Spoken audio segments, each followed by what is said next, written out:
We're still waiting to see, Nick, what exactly the prognosis is for Fox. The Rangers aren't practicing today, so I'm not expecting much by way of an update. But if you are antsy, if you feel like you need to get ahead of this and Fox may be out for a while, which we don't know yet, would you, who would you be looking at on the waiver wire or trade action to try and swap out for Fox? So internally, it looks like Eric Gustafson's going to be that guy, but I wouldn't give the advice or the onus on anybody to pick him up. Like, he's a daily stream at the most. I think if you're looking for a daily play, maybe Eric Gustafson. But externally, luckily, there's a lot of really, really good sound options. Like, a guy I really like in Montreal is Mike Matheson.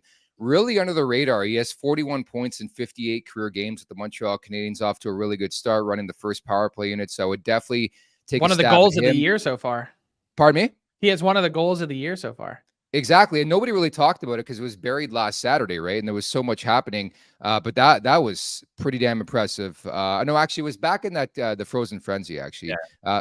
But Zach Werenski is another guy with Columbus. I looked at his ownership last night, around 58%, which means people are pretty down on Columbus, and I get it. But Werenski's a guy who's still going to produce 6 points and 7.